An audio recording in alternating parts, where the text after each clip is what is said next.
فاعلم أنه لا إله إلا الله واستغفر لذنبك وللمؤمنين والمؤمنات والله يعلم متقلبكم ومثواكم. Bismillahirrahmanirrahim. Alhamdulillahirabbil alamin wassalatu wassalamu ala al-mustafa Muhammadin wa ala alihi wa sahbihi ajma'in. Allahumma arzuqna ilman nafi'a wa rizqan thayyiba wa amalan mutaqabbala. Kita memohon kepada Allah Ta'ala untuk meraih kebahagiaan dunia dan akhirat dengan akidah Islamiyah yang sahihah, yang kita benar-benar tahu bahwasanya Allah Ta'ala Al-Alim Al-Khabir, Maha tahu benar-benar. Ini insyaallah mudah-mudahan bisa menjadi salah satu upaya kita masing-masing untuk membenahi akidah kita. Dan insyaallah kalau misalnya akidahnya itu sudah sahihah, Allah Ta'ala betulkan, semoga untuk kedepannya dari furu'nya dan dari akhlaknya mudah-mudahan juga semoga Allah hiasi dengan kebaikan dan keberkahan. Karena akidah dengan akhlak itu dua hal yang mutalaziman atau mutanawimatan. Seseorang kalau misalnya dia akhlaknya buruk, menunjukkan dia akidahnya ini ada sesuatu. Iya. Jadi akidah ini hablum minallah, akhlak hablum minannas. Globalnya seperti itu. Dan ketika misalnya akhlaknya kepada manusia itu ternyata enggak islami, maka menunjukkan dia ada sesuatu di akidahnya yang kurang, walaupun dia belajar akidah. Sehingga mudah-mudahan dengan mempelajari ini Allah Ta'ala menghiasi kita dengan akidah sahihah dan akhlak karimah. Kita sampai di halaman ke-9, masih di paragraf paling terakhir.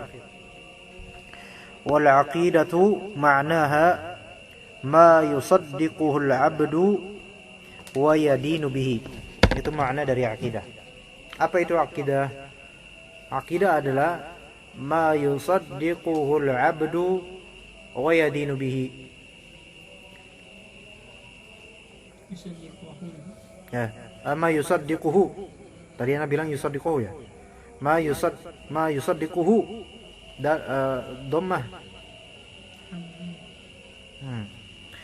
Taib, ma yusaddiqul 'abdu, apa yang seorang hamba tasdik. Tasdik itu artinya apa? Mempercayai, membenarkan, mempercayainya.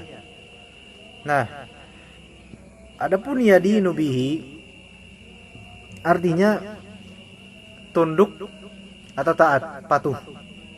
Jadi tidak sekadar percaya saja, tapi kalau sampai jatuh ke patuh, itu sudah masuk ke bab akidah. Agamanya iya. Agama itu adalah kepatuhan. Ya. Itu akidah. Kalau misalnya seseorang belajar tentang akidah Islamiyah, dia membenarkan, namun dia tidak ada minatan untuk mengikuti, enggak patuh, maka tetap dia itu akidahnya enggak benar, rusak. Ya, rusak. Bukankah orang-orang liberal itu tahu Allah Ta'ala mensyaratkan dan semacamnya, ya? Tapi mereka mau patuh? Rusak ini. Akidah mereka akidah liberal, rusak. Berarti syarat yang kedua, yadinu bihi, enggak. Tapi yusaddiqu, iya. Walaupun kadang-kadang lidah mereka berkata menentang, tapi fitrah mereka mentasdik. Lebih-lebih mereka asalnya dari kalangan muslim, orang liberal yang sekarang.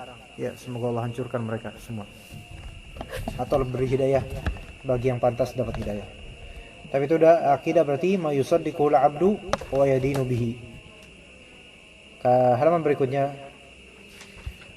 fa in kanat hadhihi al-'aqidatu muwafiqatan lima ba'atha Allahu bihi rusulahu wa anzala bihi kutubahu fahiya aqidatun sahihatun salimatun tahsulu biha an-najatu min 'adzabillahi was-sa'adatu fid dunya wal akhirah.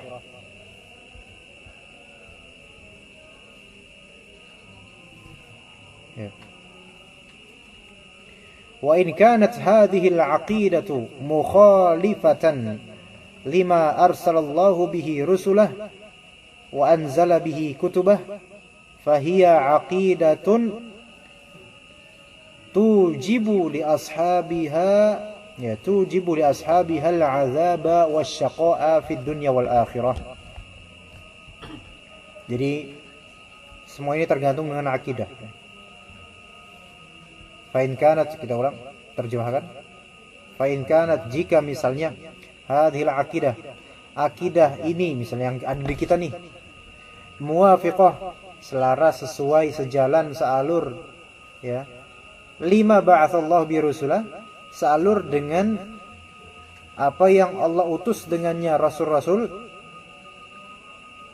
dan anzala bihi kutubah, sesuai dengan apa yang Allah turunkan dengannya kitab-kitab, fahiya aqidah sahihah salimah, maka dia akidah yang benar dan selamat. Benar berarti kan secara zat itu benar, dan selamat dari kecacatan, kekurangan. Jadi sahihah salimah, sahihah itu benar secara zat, dan salimah selamat dari kecacatan atau kekurangan. Dan itu akidah yang hak. Ya, semoga Allah rizkikan kita itu. Tahsulu bihin najatu min azabillah wa sa'adatu fid dunya wal akhirah. Apa yang terhasilkan kalau kita punya akidah yang sahih salimah? Dua hal. Kita dapat dua hal. An-najat dan as-sa'adah. An-najat dan as-sa'adah. An-najat berarti selamat dari azab Allah. Itu pertama. Selamat dari azab Allah, dan otomatis dapat yang kedua. Orang yang mendapatkan an-najat min azabillah pasti dapat as-sa'adah fid dunya wal akhirah. Tapi mungkin di dunia itu seseorang diuji sehingga dengan ujian itu dia teruji akidahnya. Ya nanti di akhirat yang penting kan. Tapi jadi akidah ini bukan main-main. Dia enggak semata-mata sekadar teori, melainkan dia sifatnya praktik, dan itu praktik akidah itu di setiap waktu, Zikir membutuhkan akidah. Fiqih membutuhkan akidah.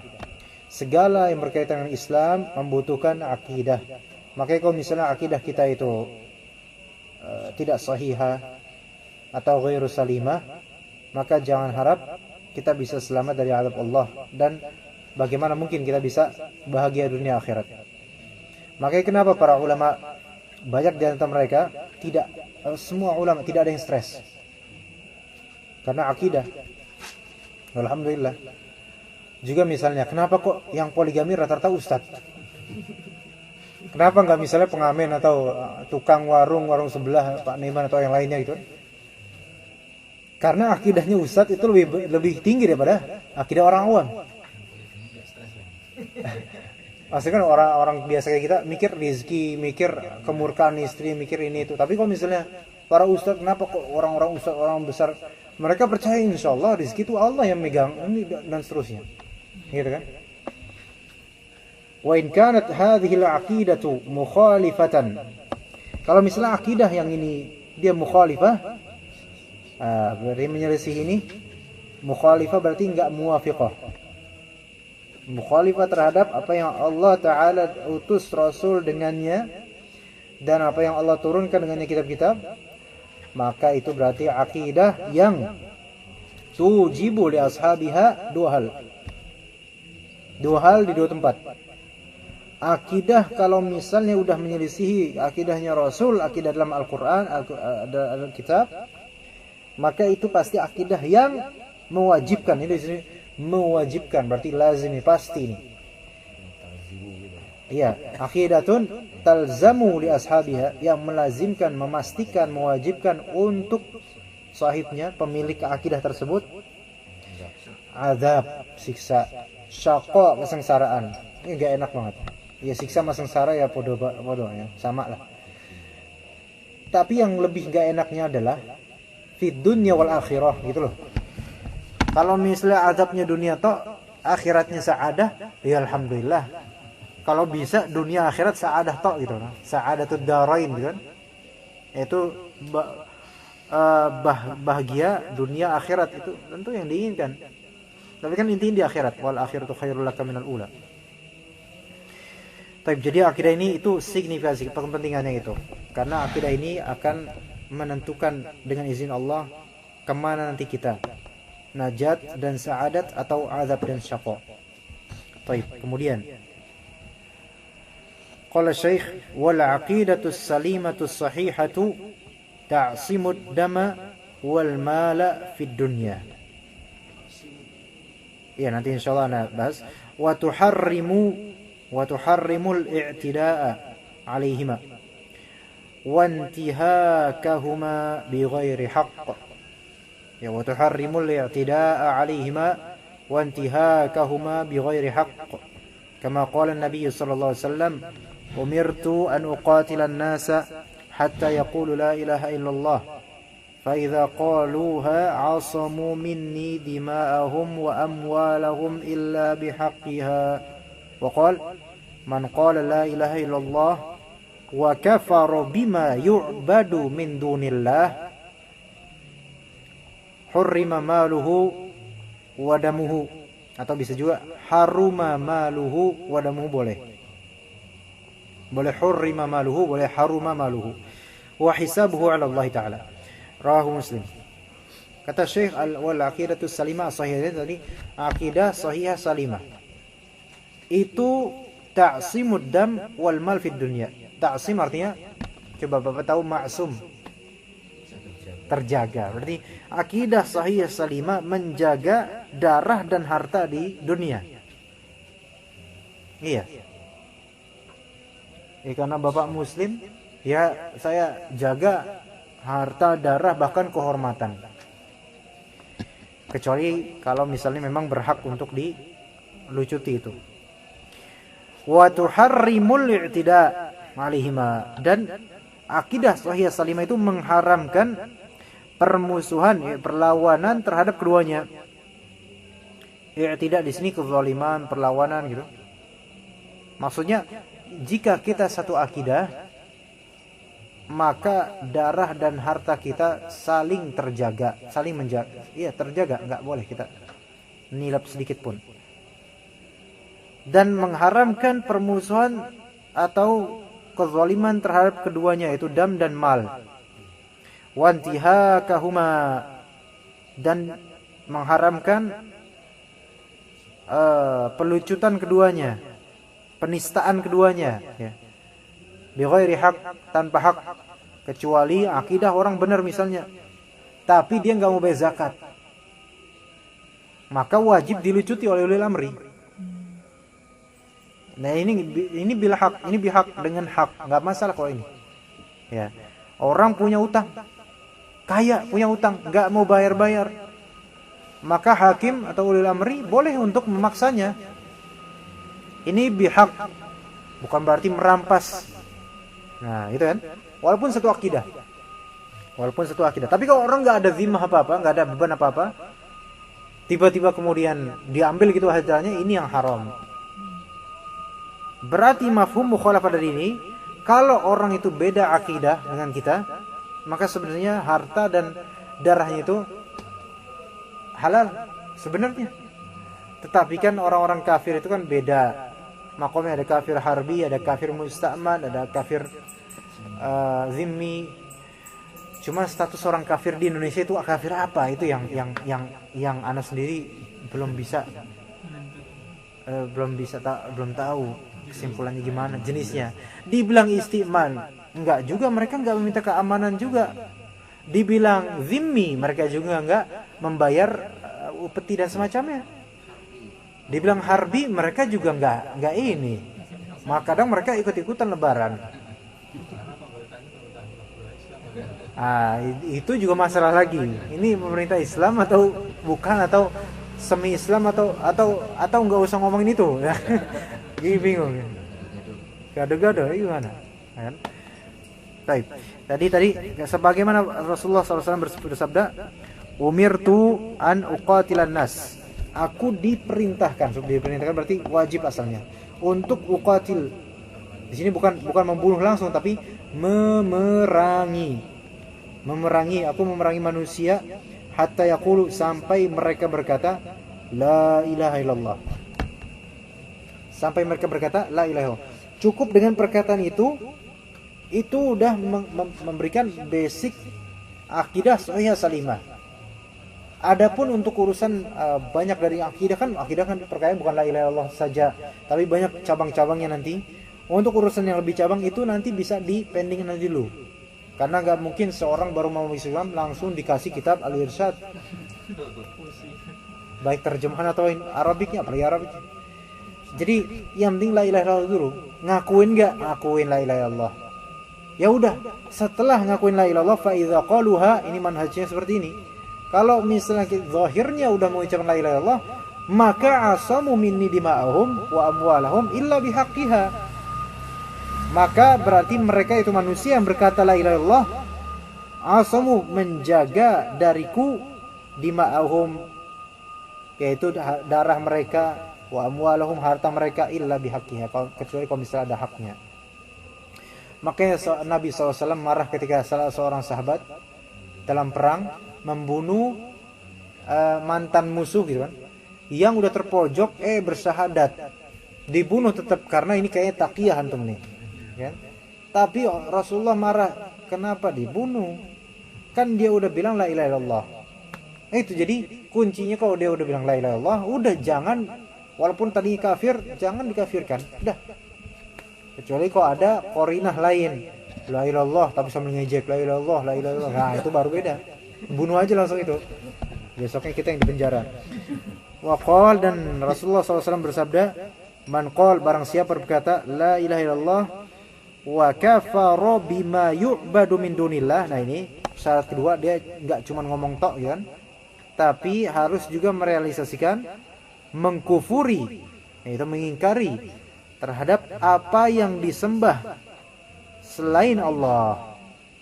Apa konsekuensinya dari berkata la ilaha illallah dan mengkufur terhadap semua yang disembah selain Allah?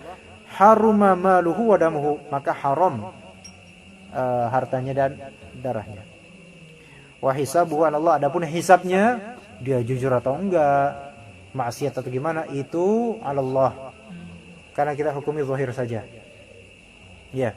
Maka kita misalnya ada seorang di negeri muslim. Asalnya berarti kalau kita ketemu orang muslim dia, gitu kan? Karena ini negeri muslim, aghlabiyah mayoritasnya. Maka kalau kita ucapkan salam ke dia tanpa kita tanya antum muslim apa enggak, itu enggak masalah gitu. Ya ada pedagang kita di pasar, assalamualaikum. Gitu. Enggak jenggotan, enggak apa, enggak kelihatan muslim, tapi kan kita di negeri yang mayoritas muslim. Antum salam enggak masalah. Kecuali kalau ada bawa salib di sini, assalamualaikum. Nah ini masalah ini. Iya, ini. Enggak. Kufur. Kecuali kalau dia enggak tahu. Kalau misalnya dia tanya, antum kan udah masuk Islam, antum tahu enggak sih sholat itu wajib? Loh, tak kira sunnah. Nah, kok kayak gitu kita ajari, jangan dikafirkan. Jadi tanya dulu, tabayun dulu. Kalau ternyata dibilang, enggak, saya udah belajar, sebenarnya sholat itu sebenarnya juga enggak harus. Nah, ini berarti kufur tetap. Jadi enggak jadi bertahap, tapi memang tergantung dari sikon dia. Imma dia karena jahil atau karena hal lain. Kalau karena jahil ya insya Allah kita ajari. Kalau malas tapi dia mewajibkan enggak? Kalau dia katakan dia wajib, memang dia tahu itu wajib, enggak kufur. Kecuali kalau dia memang belum pernah sama sekali sholat sejak masuk Islam. Itu enggak sama sekali, walaupun malas, walaupun mewajibkan. Karena apa? Belum pernah sholat. Adapun kau bolong-bolong atau kadang-kadang gitu kan, kalau enggak masuk ya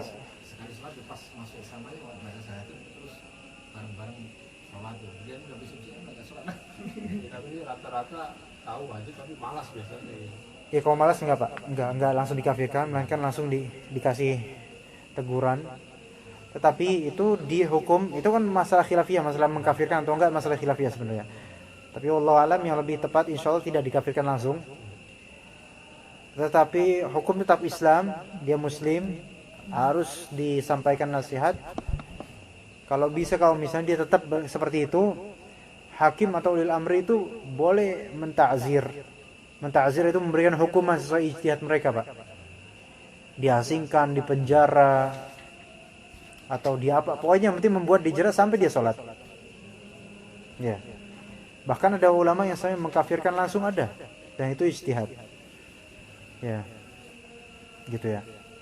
Tapi masalah sholat ini memang masalah yang agak relatif, tapi memang biasa. Itu di sisi kita ya, maksudnya dia nggak kafir, dia muslim, KTP-nya maksudnya. Kalau misalnya kita terkejut bacanya astagfirullah, kalau misalnya subhanallah atau ketemu setan astagfirullahaladzim gitu kan, muslim lah gitulah ya. Tapi nggak pernah sholat, kita hukumnya tetap muslim. Dan kita husnudzan juga kalau memang nggak ada qarinah, nggak ada dalil, kita husnudzan mungkin saya di rumah dia sholat, mungkin gitu kan, walaupun itu kecil sekali kemungkinannya.